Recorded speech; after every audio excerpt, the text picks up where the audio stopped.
Bonjour à tous et bienvenue pour une nouvelle vidéo. Oui, je sais, ça fait très longtemps que je n'en ai pas faite. Mais bon, voilà, il y en a une, donc soyez contents, hein? Donc aujourd'hui, je vais parler d'un sujet qui est lié avec la rentrée qui s'est passée il y a quelques temps que ça, hein, au début du mois, si vous n'étiez pas déjà au courant. Et donc je vais parler... Qui a eu cette idée folle un jour d'inventer l'école? Qui a eu cette idée? Voilà, donc je pense qu'on va se taper cette chanson pendant toute la vidéo. Car je vais bien sûr parler de Charlemagne.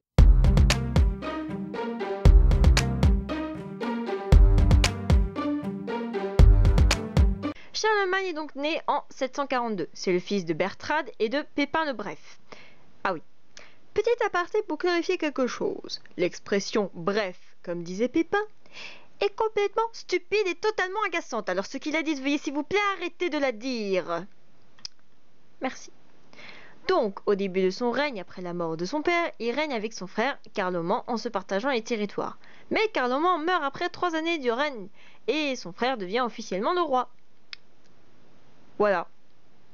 Alors là, je vais parler des conquêtes, tout ça, donc c'est pas vraiment exceptionnel, mais il n'y a pas grand chose d'autre à dire de toute façon sur lui. Attends, France Gall, tu la fermes s'il te plaît. Parmi les plus grandes conquêtes, il y a l'Italie, la Saxe, la Bavière, la Germanie, où il a dû massacrer le peuple parce que c'était un petit peu dur de les persuader. Voilà, c'est juste pour dire.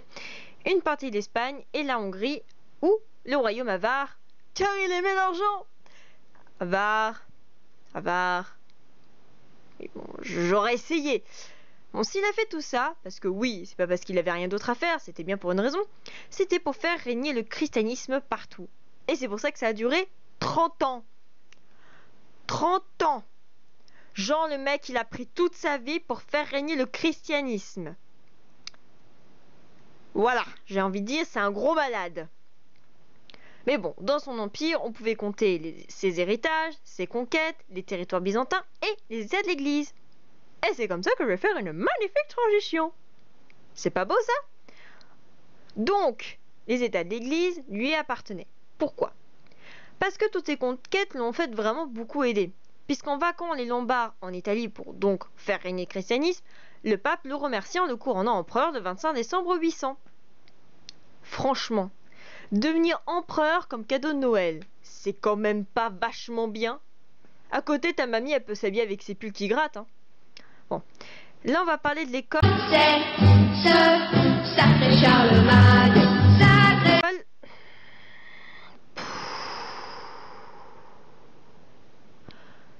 Je ne sais pas si elle va se taire, mais on va quand même essayer. Donc oui, il a aidé l'école. Non, il ne l'a pas inventée. Ah ah, tu fais moins la maline avec ta chanson pourrie, hein? Oh, bon, désolé, je me calme. Donc Charlemagne n'a pas eu beaucoup d'éducation étant enfant et il est illettré et s'est rendu compte que tout le royaume l'était aussi, même le clergé. Et c'est pour ça qu'il a facilité l'éducation en ouvrant plus d'écoles et en développant alors l'éducation des garçons pauvres comme riches, des moines et des prêtres. Allez, je te laisse 10 secondes pour nous pourrir avec ta chanson et après tu nous laisses tranquille. C'est ce sacré Charlemagne, de nous laisser dans la vie. Ah, t'es contente? Bon, on peut continuer. Malgré sa force et sa carrure, 1m90, les 4 dernières années l'ont fait beaucoup souffrir parce qu'il avait beaucoup de fièvre et donc il meurt d'une pleurésie en 814. Qu'est-ce que c'est une pleurésie? Eh bien, une pleurésie, c'est... Une pleurésie, c'est...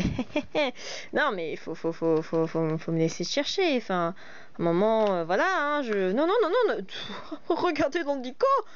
Je n'en ai pas besoin. Enfin, je suis très très forte en sciences. La pleurésie est une... Voilà, la pleurésie est une inflammation de la membrane extérieure des poumons. Ou alors on peut dire plèvre. Voilà. C'est... Ouais, j'ai des connaissances en sciences, faut pas croire.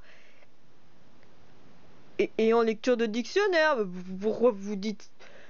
Donc à sa mort en 814, soit 74 ans, ce qui est un vrai record pour l'époque. Wouh! Tous ces territoires sont légués à son fils Louis le Pieux, mais ils vont se disloquer et ça pourra ainsi laisser place à l'Europe moderne. Voilà pour la vie de Charlemagne. Donc il est surtout connu pour ses conquêtes et son aide à l'éducation. Merci France Gall. Son empire était beaucoup plus vaste qu'aujourd'hui et la France à cette époque avait beaucoup plus de puissance. Il ne nous reste pas grand-chose de lui, mais il reste très important dans l'histoire. Voilà, j'espère que cette vidéo vous a plu. Attendez un petit peu la fin pour voir les liens, tout ça, parce que pour dire la vérité, c'est un petit peu agaçant, je pense, pour vous que je répète à chaque fois la même chose à la fin, et je pense que cette phrase est très très longue à dire. Donc j'espère que ça vous a plu, et je vous retrouve à très bientôt pour une nouvelle vidéo, et bien sûr, bonne rentrée!